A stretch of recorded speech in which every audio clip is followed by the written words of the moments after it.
الحمد لله والصلاة والسلام على رسول الله صلى الله عليه وسلم. قال الشيخ عبد الرحمن السعدي رحمه الله تعالى: ويسن له القصر للصلاة الرباعية إلى ركعتين. Donc nous avions parlé déjà de la prière de al-qasr lorsque la personne est en voyage, c'est-à-dire que sa prière qui était à la base de 4, elle devient 2 unités de prière. Et nous avions rapporté que al-qasr il était mashrou' bil kitab wa sunnah wal ijma', c'est-à-dire qu'il y avait la parole d'Allah qui nous a parlé de al-qasr, la parole du prophète sallallahu alayhi wa sallam, et aussi le consensus des savants rahimahumullahu ta'ala. Et que l'avis le plus authentique c'était que al-qasr c'était une tradition, c'était une sunna, et que celui qui complétait sa prière dans le voyage, c'est-à-dire qu'il a fait le contraire de la sunna, mais il n'a pas commis un péché, il n'a pas délaissé une obligation. Donc la question qui se pose, c'est le voyageur, lorsqu'il part en voyage, à partir de quel moment il peut faire al-qasr? À partir de quel moment il peut faire le qasr? Donc, les ulama, ils considèrent que la personne, une fois qu'il a quitté al-bunyan dans son village, c'est-à-dire qu'il a quitté les constructions dans son village, il peut faire al-qasr. Il est considéré comme étant en voyage. Et ceci d'après la parole d'Allah Azza wa Jalla, le verset que nous avons cité précédemment, lorsqu'il dit wa idha darabtum fil ard. Et lorsque vous darabtum, yani vous avez fait une certaine distance fil ard. Il est rapporté aussi de Anas radiyallahu ta'ala an fi sahihayn, dans les 2 recueils authentiques, où il dit sallaytum an nabi sallallahu alayhi wa sallam bil madinati arba'an. J'ai prié avec le prophète sallallahu alayhi wa sallam 4 unités de prière à Médine, wa bi dhi hulayfa rak'atayn. Et lorsqu'il est arrivé au miqat, c'est-à-dire qu'il a quitté Médine, il a prié 2 unités de prière. Il est rapporté aussi de Anas dans Sahih Muslim qu'il dit kana Rasulullah sallallahu alayhi wa sallam idha kharaja masirata 3 amyal salla rak'atayn. Le prophète sallallahu alayhi wa sallam, lorsqu'il faisait 3 miles, yani 3 miles, on va dire, eh bien il faisait 2 unités de prière. Donc il y a le consensus des savants à ce sujet, que la personne lorsqu'il quitte, c'est-à-dire que il peut faire le qasr à partir du moment où il a quitté les habitations dans la ville. Donc il dit Ibn al-Munzir rahimahullah ta'ala ajma'u ala anna liman yuridu as-safar an yuqassira idha kharaja an jami' buyut al-qarya, c'est-à-dire qu'il quitte. Il dit bon, il a le consensus sur le fait que celui qui fait un voyage, qui peut couper sa prière à partir du moment qu'il a quitté les maisons dans la ville. التي خرج منها واختلفوا فيما قبل الخروج من البيوت فذهب الجمهور إلى أنه لابد من مفارقة البيوت.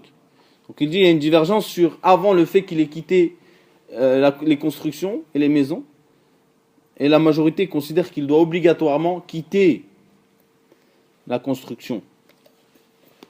Donc c'est pour cela que lorsque la personne il est en voyage, il va faire un voyage, et qu'il quitte la ville dans laquelle il vit, ou l'endroit en général, on va dire la région dans laquelle il vit, eh bien à partir de ce moment-là, il peut faire aisément le al-qasr, c'est-à-dire faire 2 unités de prière au lieu de 4. Donc il faut bien comprendre que al-qasr, c'est une chose qui est uniquement pour le voyageur. Al-qasr, c'est uniquement pour le voyageur. C'est pas pour quelqu'un qui est chez lui qui est malade, maintenant. Quelqu'un qui est malade chez lui, il fait pas le qasr. Il fait le jam' s'il veut, s'il en a besoin, mais il ne fait pas le qasr. Il prie ses prières comme à l'habitude. Donc c'est uniquement pour quelqu'un qui voyage. C'est uniquement pour quelqu'un qui voyage. Et le qasr ne se fait que dans les prières où il y a 4 unités de prière.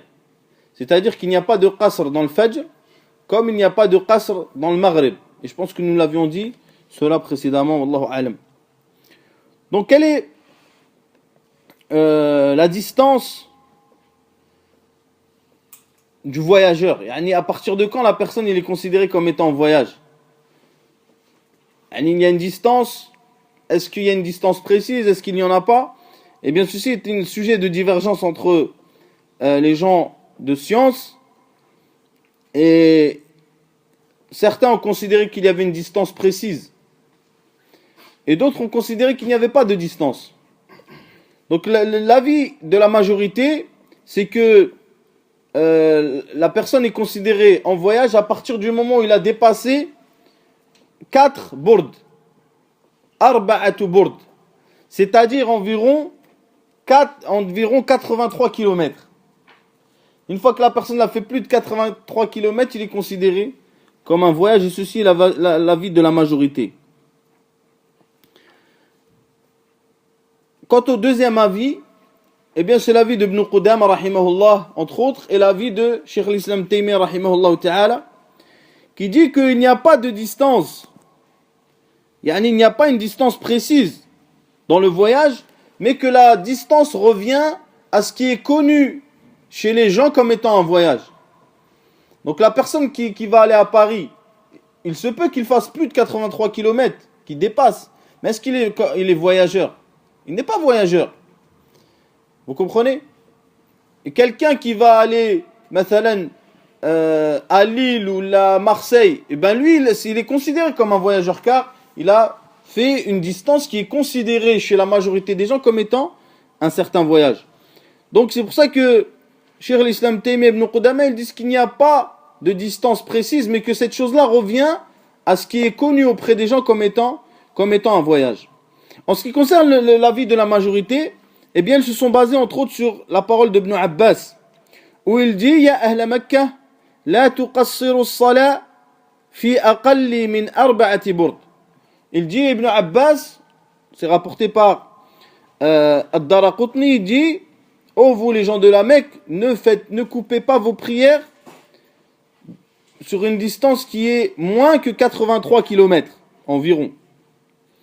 Donc certains ont considéré ce hadith comme étant faible, d'autres ont considéré que c'était pas la parole du prophète sallallahu alayhi wa sallam, que c'était la parole d'Ibn Abbas. Ala kulli hal. Ils se sont basés aussi sur un autre athar qui est rapporté par al-Bayhaqi rahimahullah ta'ala, où Ata il dit anna ibn Umar wa ibn Abbas kana yusalliyan rak'atayn wa yuftiran fi arba'ati burd fama fawqa dhalik. Il dit Ata, qui est un compagnon des compagnons, il dit que Ibn Umar et Ibn Abbas ils priaient 2 unités et ils ne jeûnaient pas lorsqu'ils dépassaient 83 km dans leur voyage. Ceci est rapporté par le Bayhaqi. Quant à ceux qui ont dit que non, ça revenait à la connaissance des gens, et ce qui était considéré auprès des gens comme un voyage, c'est-à-dire l'urf, en gros, eh bien ils ont dit que, ils ont plusieurs paroles qui est, notamment que la parole d'Allah Azza wa Jal, lorsqu'elle parle du voyage dans le Coran, ou lorsque le prophète sallam parle d'un voyage, il parle de d'un voyage en général. Il ne fixe pas une distance particulière. C'est-à-dire que lorsque Allah parle ou lorsque le prophète sallallahu alayhi wa sallam parle, il parle en général d'un voyage. Yani ce qui est connu comme étant un voyage, sans préciser une distance particulière. Donc, Cheikh l'Islam Taymiyyah, il dit, rahimahullah, il dit, al-farqu bayna as-safar al-tawil wal-qasir la asla lahu fi kitabillah wala fi sunnati rasulillah bal al-ahkam allati allaqaha Allah bis-safar mutlaqa. Donc, il dit, Cheikh l'Islam, il dit, il n'y a pas de différence entre un voyage long et un voyage court. Dans le livre d'Allah et dans la sunna du prophète sallallahu alayhi wa sallam. Et le jugement se rattache au voyage et non pas à une distance. ou à un voyage long ou court. Mais il se rapproche, il s'attache à un voyage. Donc, on peut dire que, premièrement, il n'y a pas de preuve dans la sunna prophétique et dans le Coran que le voyage, c'est à partir de 83 km. Deuxième chose, c'est que la distance doit être tawqifiyya, c'est-à-dire qu'elle s'arrête au livre d'Allah et à la sunna du prophète sallallahu alayhi wa sallam. Et qu'on n'a pas le droit de définir une distance avec nos têtes. On n'a pas le droit de définir une distance avec nos têtes. On ne va pas dire à partir de 100 km c'est un voyage et au-dessus, en dessous, non. On ne peut pas faire comme ça. Il faut revenir à ce qui est connu auprès des gens. Aussi, le fait qu'il y ait une distance particulière, cela implique que les gens doivent connaître les distances. Et ça, c'est un takalluf. Surtout aux époques anciennes. Aux époques anciennes, il n'y a pas de panneau où ils disent qu'il reste 200 km. Avant, c'était quelque chose qu'ils vont dans le désert. Ils ne savent pas combien ils ont fait de kilomètres. Donc si ils devaient connaître les distances, eh bien à ce moment-là, ce serait quelque chose de difficile pour la majorité des gens.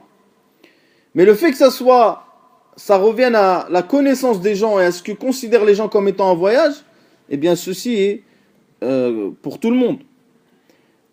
Quatrième chose, c'est que tous les textes qui se sont appuyés dessus, ceux qui disent que c'est arba'atu burd, c'est-à-dire environ 83 km, eh bien ce sont des textes soit qui sont faibles ou soit qui sont pas clairs. Dans le sens où, lorsque Ibn Omar et Ibn Abbas, ils priaient lorsqu'ils faisaient 83 km, cela ne veut pas dire que leur voyage était de 83 km.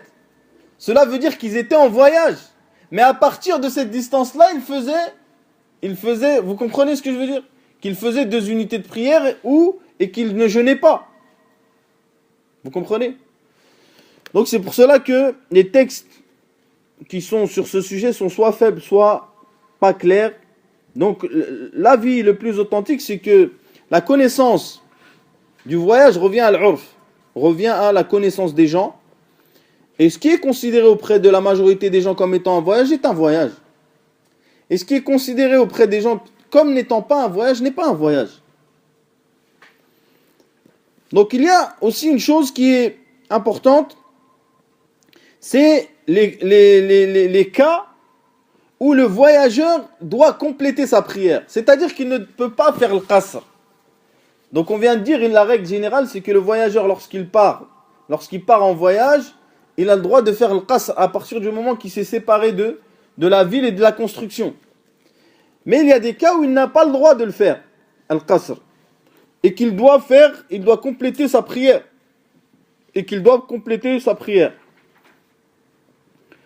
Donc le premier cas, c'est le cas où il était chez lui et il a délaissé une prière, mathalan. Par exemple, il n'a pas fait dhuhr et il est parti en voyage, alors qu'il n'avait pas encore fait dhuhr. Et il a fait 200 km de son voyage. À ce moment-là, il veut faire dhuhr. Celui-là, il est obligé de compléter sa prière. Car lorsque il y avait dhuhr, eh bien, il n'était pas en voyage. À l'heure de dhuhr, il n'était pas en voyage. Donc à ce moment-là, il doit compléter sa prière. Et ceci avec al-ijma'. C'est-à-dire, il y a le consensus à ce sujet. Et il dit Ibn Qudama rahimahullah, al-ijma'u hakahu Ahmad wa ibn al-Mundhir. Donc il dit que Ahmad, il a rapporté le consensus sur le fait que celui qui n'a pas prié dhuhr, puis qui est parti en voyage, puis que leur dhuhr est passé, et il veut faire dhuhr, alors qu'il n'était pas en voyage lors de la prière de dhuhr, celui-là doit compléter absolument sa prière. Deuxième cas, c'est si le voyageur prie derrière quelqu'un qui ne l'est pas. Il était en voyage, mathalan, à Marseille ou à Bordeaux, dans un autre pays, et tu pries derrière un imam. Cet imam, il va faire 4 unités de prière. Toi, tu dois faire 4 unités de prière. Ce n'est pas, tu ne peux pas faire 2, mais tu dois faire absolument 4.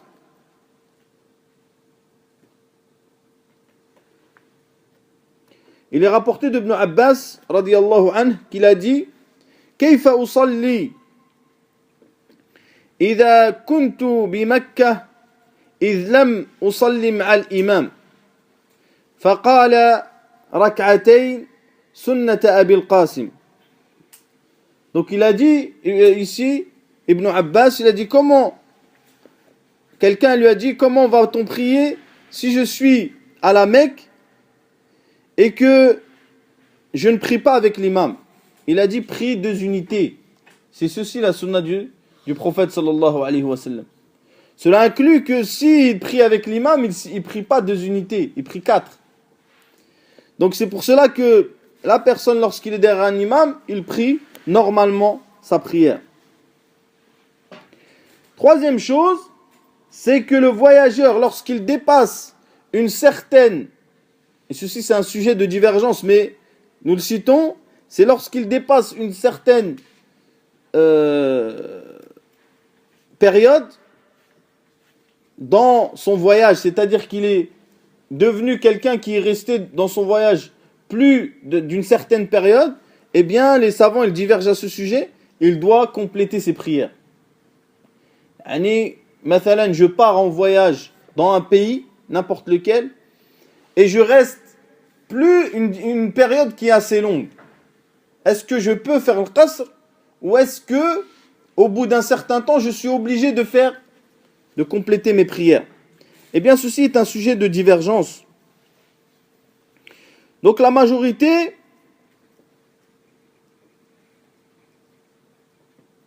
ou il n'y a pas de majorité, en réalité il y en a qui disent, certains savants et notamment le madhab de l'imam Ahmed, ils disent que c'est 4 jours. À partir du moment que tu as dépassé 4 jours, eh bien tu dois compléter tes prières. L'imam Abu Hanifa, il dit que c'est 15 jours. Au bout du 15 jours, eh bien tu dois compléter tes prières. Normalement, même si tu es encore en voyage. Ibn Hazm, rahimahullah, il dit que c'est 20 jours. Et Cheikh l'Islam Taymiyyah, rahimahullah ta'ala, il dit que tant qu'il n'a pas eu l'intention d'être muqim, c'est-à-dire de s'installer, et qu'il a l'intention de retourner, eh bien il est toujours en voyage et qu'il peut faire al-qasr. C'est-à-dire qu'il peut faire al-qasr car il veut retourner dans son endroit de départ.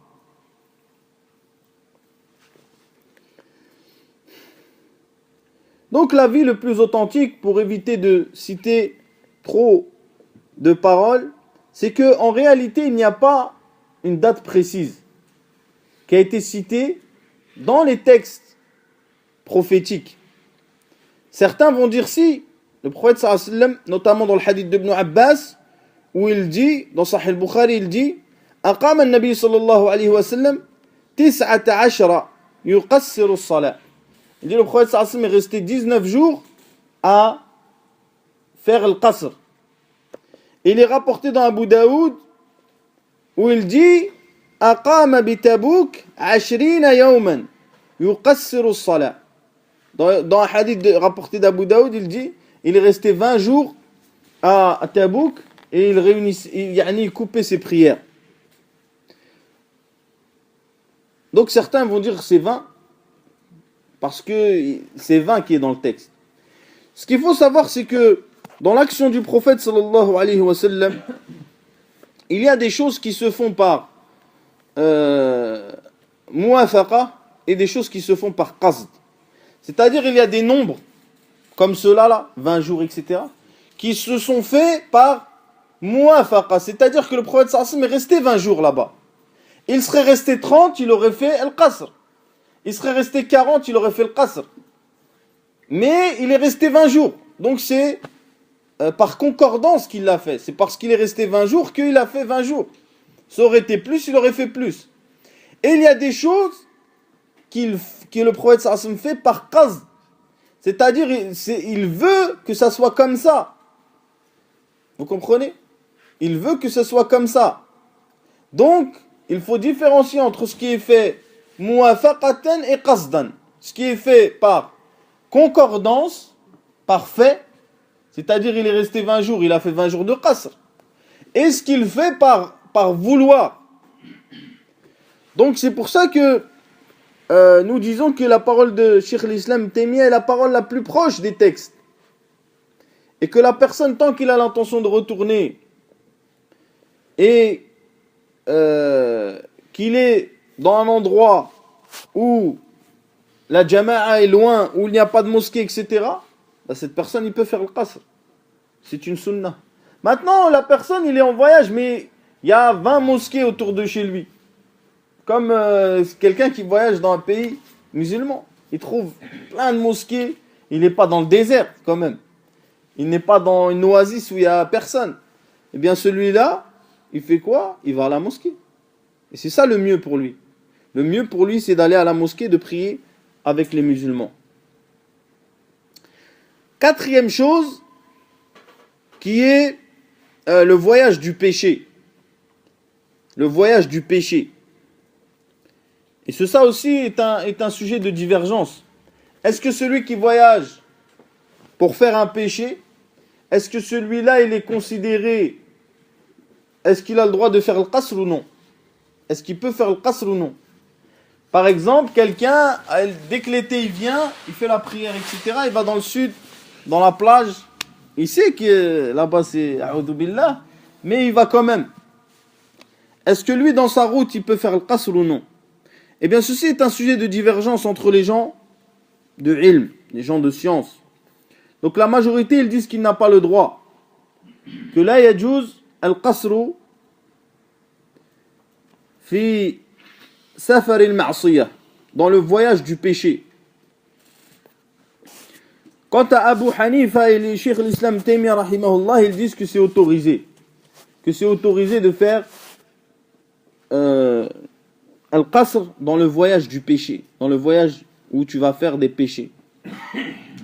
Et ce qui est le plus authentique, c'est le qawl thani, la parole numéro 2, c'est que tu as le droit de faire al-qasr.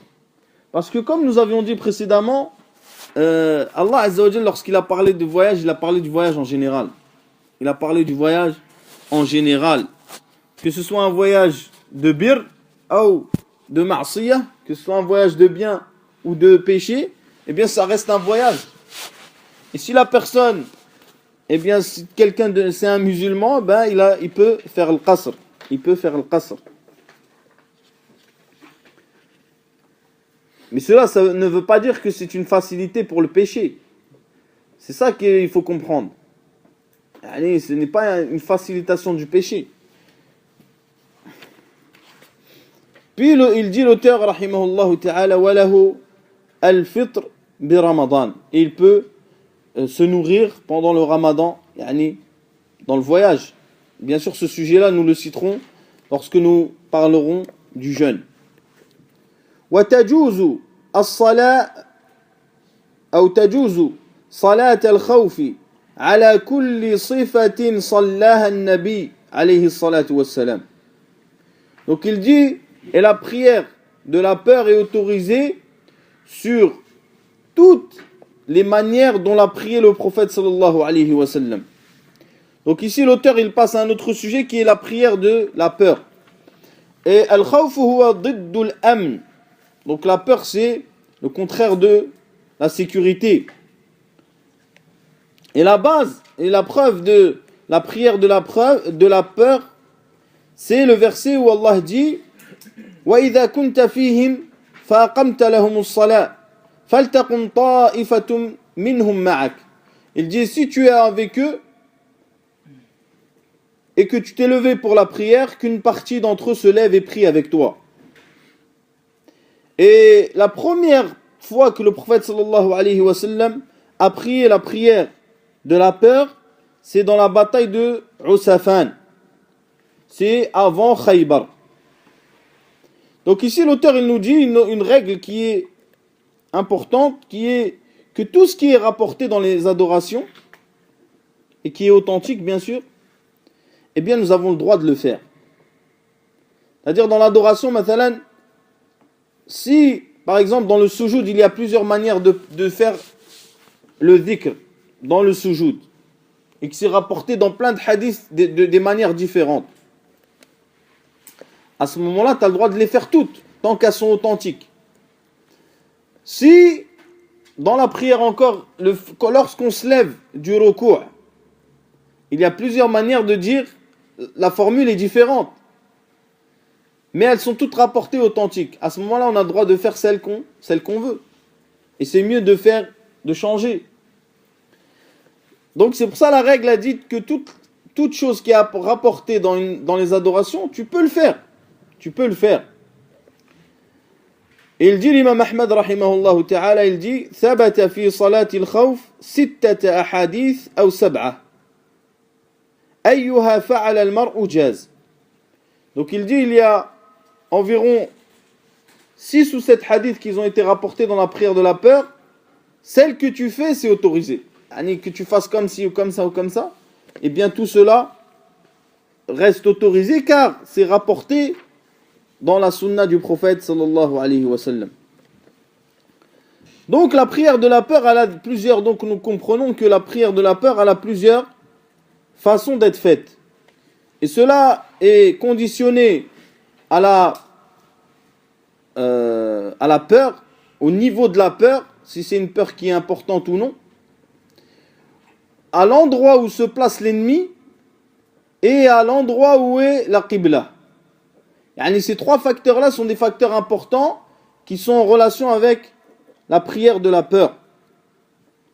Donc il dit, al-Khattabi rahimahullah, salatul khawfi anwa' sallaha an-nabiy sallallahu alayhi wa sallam fi ayyam mukhtalifah wa ashkal mutabayinah yataharra fi kulliha ma huwa ahwat lis-salat wa ablaghu fi al-hirasa.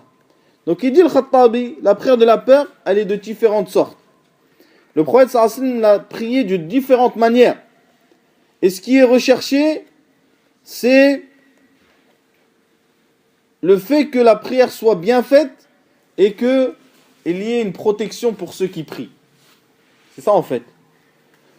C'est que ceux qui vont prier vont être tranquilles dans leur prière, plus ou moins, parce que considérant qu'il y a un ennemi, qu'il y a une peur, et qu'il soit surveillé.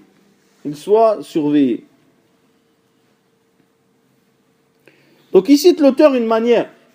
Il dit فَمِنْهَا حديث صالح ابن خوات عمن صلى مع النبي صلى الله عليه وسلم يوم ذات رقع صلاة الخوف. Donc il dit, il y a le hadith où le prophète sallallahu alayhi wa sallam a prié la prière de la peur.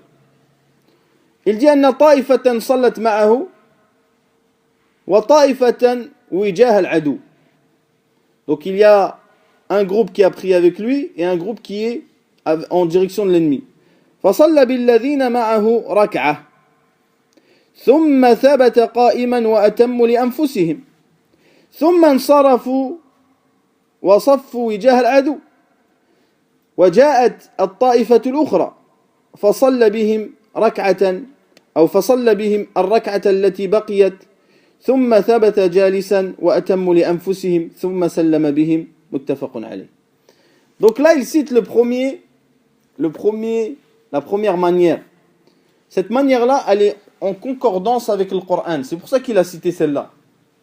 C'est cette façon-là qui est la plus proche du texte coranique.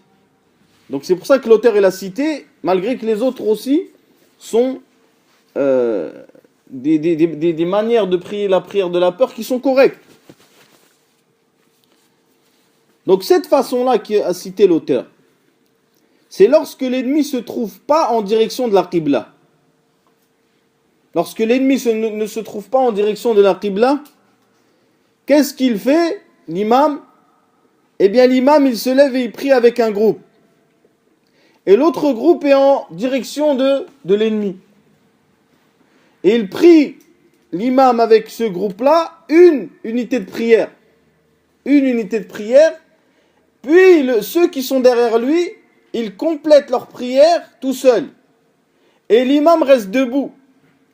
Jusqu'à ce que ceux qui ont fini leur prière, ils ont complété, ils partent, ils prennent la place de ceux qui sont en direction de l'ennemi, et les autres viennent alors que l'imam est encore debout, et ils prient avec eux.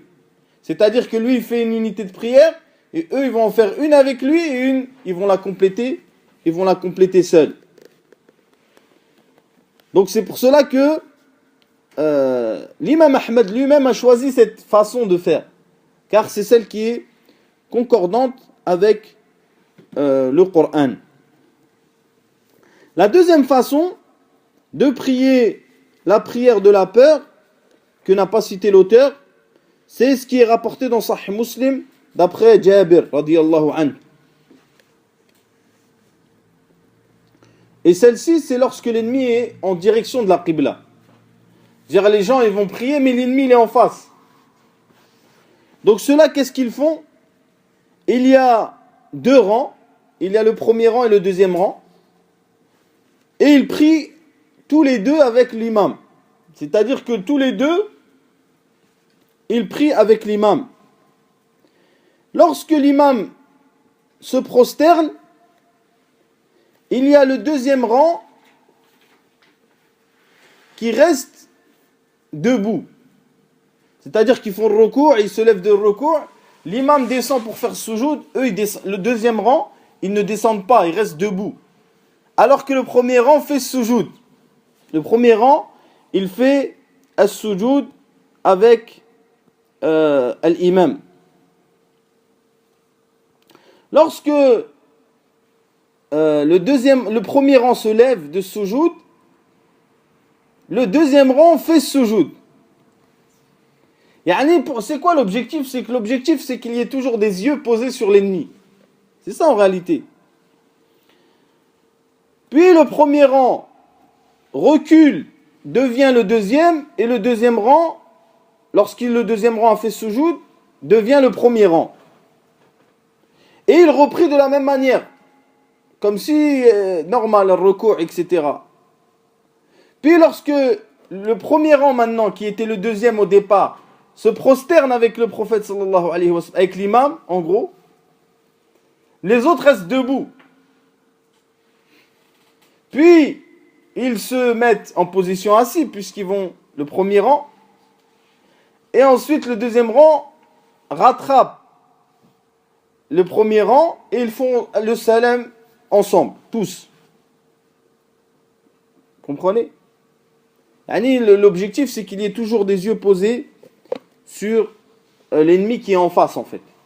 Et à aucun moment, tout le monde se prosterne. À aucun moment, tout le monde est en prosternation. Donc c'est pour ça que Allah Azza wa Jal, même dans le Coran, il dit qu'ils prennent leurs armes. C'est-à-dire qu'ils prient avec leurs armes sur eux. C'est-à-dire que si le recours, tu peux faire le recours, l'ennemi tu le sens arriver. Mais si tout le monde est en sujoud, personne ne voit, à ce moment-là, c'est quelque chose qui est plus difficile. Ensuite, il dit l'auteur, rahimahullah ta'ala, wa idha ishtadda al-khawf, sallu rijalan wa rukbana, ila al-qiblati wa ila ghayriha. Yumi'una bir-ruku'i was-sujud. يعني يؤمي. وكذلك كل خائف على نفسه يصلي على حسب حاله ويفعل كل ما يحتاج إليه فعله من هرب أو غيره. Donc il dit lorsque la peur est forte, qu'ils prient en marchant ou sur leur monture, en direction de la Qibla ou en direction d'autres que la Qibla. Et que lorsqu'il fait le recours et le sujoud, yumi, c'est-à-dire qu'il fait un petit geste. Il ne fait pas le recours et le sujoud complètement. Et il dit aussi, si la personne est craint sur elle-même, qu'elle prie de la manière qu'elle peut, même s'il se sauve ou il fait autre chose. ثم قال رسول الله صلى الله عليه وسلم إذا أمرتكم بأمر فأتوا منه ما استطعتم متفق عليه. Donc il dit le prophète sallallahu alayhi wa sallam, quand je vous ordonne une chose, faites-en ce que vous pouvez. Donc إذا اشتد الخوف, ça c'est la troisième façon, lorsque la peur est à son comble. Lorsque la peur est à son comble. Bien sûr, et que l'heure de la prière va se terminer. Allez, s'il y a du temps dans la prière, tu pries pas. Si son temps de la prière est assez long, il n'y a pas d'empressement à avoir. Vous comprenez? Donc si il n'y a plus de temps et que les musulmans et l'ennemi sont en pleine lutte, donc la personne, il prie même en marchant, tout seul, en marchant ou sur sa monture, en direction de la Qibla ou en direction d'autre que la Qibla, comme tu peux. C'est pour ça qu'Allah il dit فَإِنْ خِفْتُمْ فَرِجَالًا أَوْ رُكْبَانًا. Si vous avez vraiment une peur de ouf, eh bien priez en marchant ou sur les montures. Donc il est rapporté d'Ibn Umar radiyallahu anhu dans Sahih Muslim. Il dit وَإِنْ كَانُوا أَكْثَرَ مِنْ ذَلِكَ فَلْيُصَلِّ قِيَامًا وَرُكْبَانًا. Il dit quand il y avait beaucoup d'ennemis, que la peur était importante, c'est ce qu'on comprend, et bien qu'ils prient debout ou sur leur monture. Il est rapporté aussi de lui وَإِنْ كَانَ الْخَوْفُ هُوَ أَشَدُّ مِنْ ذَلِكَ فَصَلُّوا رِجَالًا قِيَامًا على أقدامهم أو ركبانا مستقبلي القبلة أو غير مستقبليها. Et ça c'est rapporté par le Bukhari.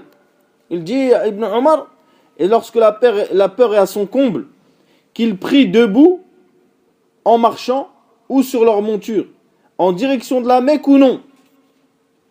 فقال نافع, celui qui rapporte le hadith, il dit لا أرى عبد الله أو عبد الله ذكر ذلك إلا عن رسول الله. Il dit, je ne vois pas que Abdullah a cité cela que d'après le prophète sallallahu alayhi wa sallam. Donc lorsque la peur est à son comble, la personne il prie comme il peut, tout seul, sur sa monture ou à pied, ou en marchant, en direction de la Qibla ou non. Bien sûr, cela est dans le cas extrême, d'une peur extrême. D'une peur extrême. Donc s'il y a un besoin de faire la prière en se sauvant, comme l'a cité l'auteur rahimahullah ta'ala, ou en se cachant ou n'importe quelle situation, eh bien qu'il fasse sa prière sur la situation qu'il peut, d'après le texte rapporté par le prophète sallallahu alayhi wa sallam. Donc il a un besoin important à faire sa prière de n'importe quelle manière qu'il peut. Donc voilà, Inch'Allah ta'ala, en gros, bien sûr, ce qui est en relation avec la prière de la peur et le fait de couper sa prière en deux. Wallahu ta'ala a'lam, subhanakallah wa bihamdik, shalla la ilaha illa ant, astaghfiruka wa atubu ilayk.